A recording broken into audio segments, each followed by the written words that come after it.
Είμαστε στο σύλλογο με ανθρώπους που έχουν ίδια κοινά με εμάς, για να διαδώσουμε και να διασώσουμε τις ρίζες μας και να μην ξεχάσουμε από πού ξεκινήσαμε. Εκτός από αποτοξίνωση από την καθημερινότητα και από τις δύσκολες συνθήκες που επικρατούν στις μέρες μας, ο Σύλλογος είναι μια διέξοδος που βοηθάω τους ανθρώπους να μάθουν πέρα από το τεχνικό κομμάτι του χορού και την ψυχή του χορού.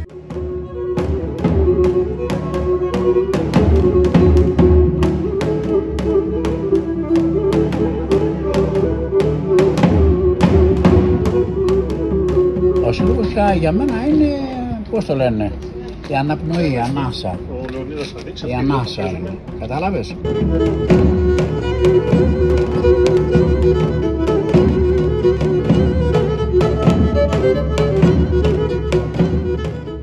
Ήμουνα μικροπολιτής στην παραλία, στη Ρόδο. Λοιπόν, επειδή είχα πάρα πολύ χρόνο και δεν περνούσε η ώρα, είχα μια λίρα στο σπίτι και την πήρα μαζί μου και την είχα κρεμασμένη στο καρότσι. Και έκατσα και έκανα τη λίρα. Σιγά σιγά εκεί στο καρότσι έσκαβα στο πόδι μου με ένα σκαρπέλο και ένα σφυρί.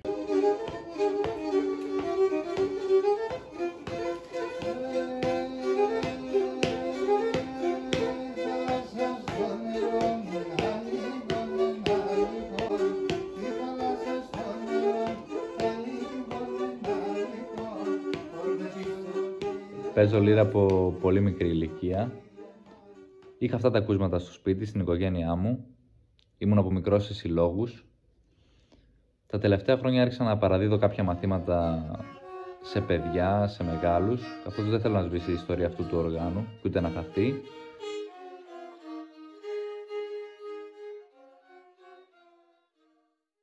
Ως διάλειμμα από τη ρουτίνα της καθημερινότητας, επιλέγω να ασχοληθώ με τη λύρα. Ηχογραφώ τραγούδια μόνος μου, είτε με φίλους, και προσπαθούμε να διατηρήσουμε αυτό που μας γοήτευσε, ακούγοντας για πρώτη φορά αυτό το όργανο.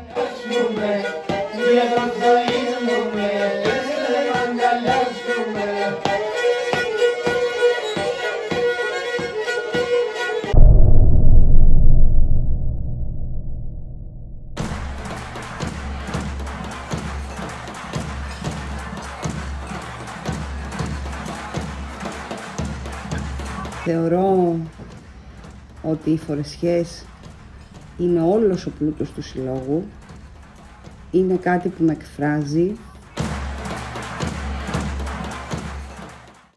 Στον αντίνω τους χορευτές, το κάνω πάρα πολλά χρόνια, θα συνεχίσω να το κάνω όσο μπορώ ακόμα και εύχομαι να υπάρχουν άτομα που θα συνεχίσουν και θα κρατήσουν την παράδοσή μας.